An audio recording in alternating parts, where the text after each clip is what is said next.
Every afternoon, as they were coming from school, the children used to go and play in the giant's garden.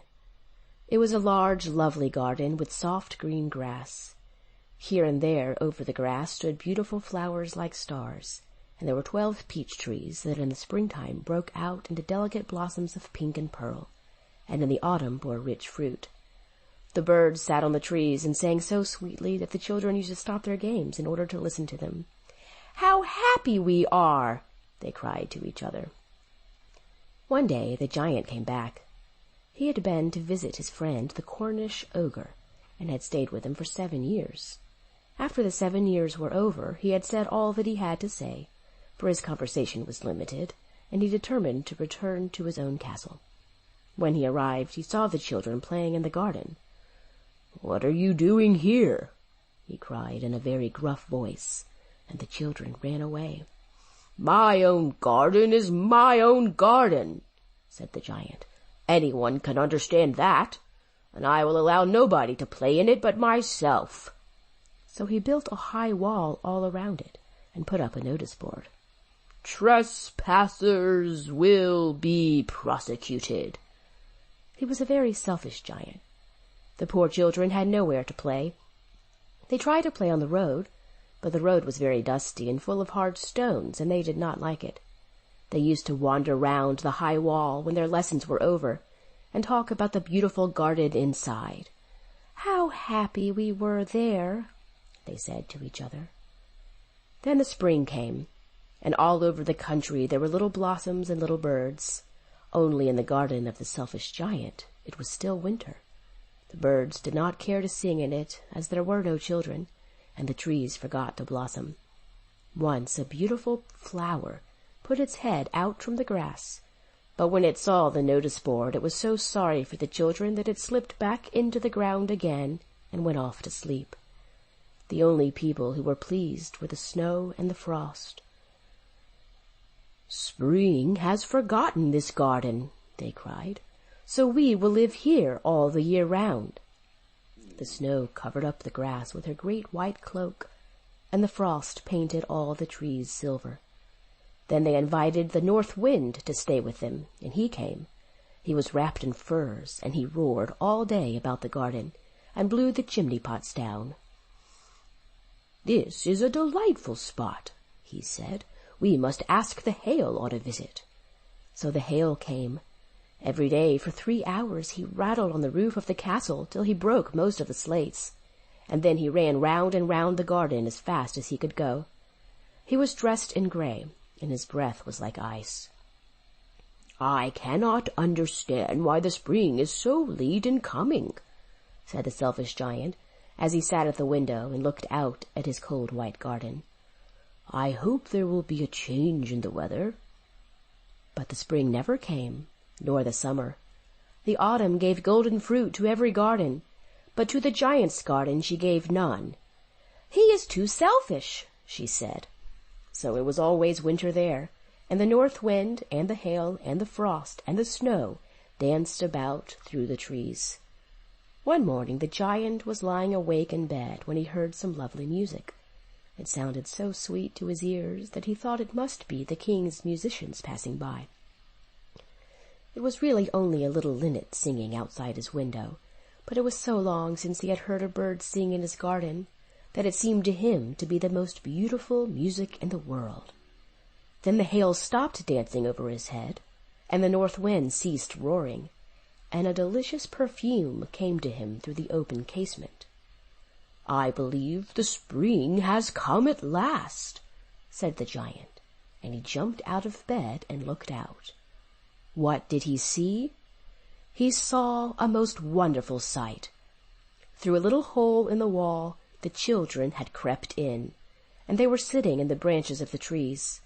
And every tree that he could see there was a little child, and the trees were so glad to have the children back again that they had covered themselves with blossoms and were waving their arms gently above the children's heads. The birds were flying about and twittering with delight, and the flowers were looking up through the green grass and laughing. It was a lovely scene, only in one corner it was still winter. It was the farthest corner of the garden, and in it was standing a little boy. He was so small that he could not reach up to the branches of the tree, and he was wandering all round it, crying bitterly. The poor tree was still quite covered with frost and snow, and the north wind was blowing and roaring above it. "Climb up, little boy," said the tree, and it bent its branches down as low as it could, but the boy was too tiny. And the giant's heart melted as he looked out. "How selfish I have been," he said. "Now I know why the spring would not come here. I will put that poor little boy on the top of the tree, and then I will knock down the wall, and my garden shall be the children's playground for ever and ever." He was really very sorry for what he had done. So he crept downstairs and opened the front door quite softly and went out into the garden. But when the children saw him, they were so frightened that they all ran away, and the garden became winter again. Only the little boy did not run, for his eyes were so full of tears that he did not see the giant coming. And the giant stole up behind him and took him gently in his hand and put him into the tree. And the tree broke at once into blossom, and the birds came and sang on it, and the little boy stretched out his 2 arms and flung them round the giant's neck and kissed him. And the other children, when they saw that the giant was not wicked any longer, came running back, and with them came the spring. "It is your garden now, little children," said the giant, and he took a great axe and knocked down the wall. And when the people were going to market at 12 o'clock, they found the giant playing with the children in the most beautiful garden they had ever seen. All day long they played, and in the evening they came to the giant to bid him good-bye. "But where is your little companion?" he said, "the boy I put into the tree?" The giant loved him the best because he had kissed him. "We don't know," answered the children. "He has gone away."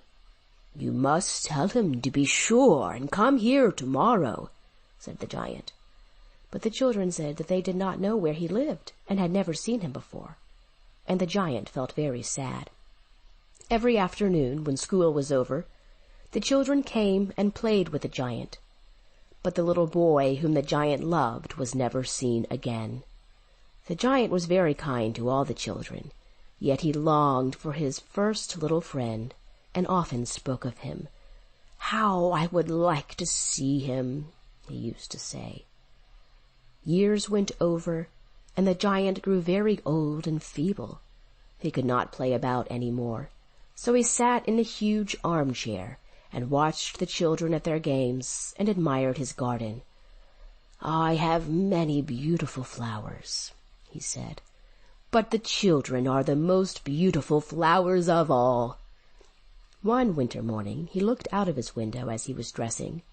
He did not hate the winter now, for he knew that it was merely the spring asleep, and that the flowers were resting. Suddenly he rubbed his eyes in wonder and looked and looked. It certainly was a marvelous sight. In the farthest corner of the garden was a tree quite covered with lovely white blossoms. Its branches were all golden, and silver fruit hung down from them, and underneath it stood the little boy he had loved. Downstairs ran the giant in great joy, and out into the garden. He hastened across the grass, and came near to the child. And when he came quite close, his face grew red with anger, and he said, "Who hath dared to wound thee?" For on the palms of the child's hands were the prints of 2 nails, and the prints of 2 nails were on the little feet. "Who hath dared to wound thee?" cried the giant. "Tell me, that I may take my big sword and slay him." "Nay," answered the child, "but these are the wounds of love." "Who art thou?" said the giant, and a strange awe fell on him, and he knelt before the little child.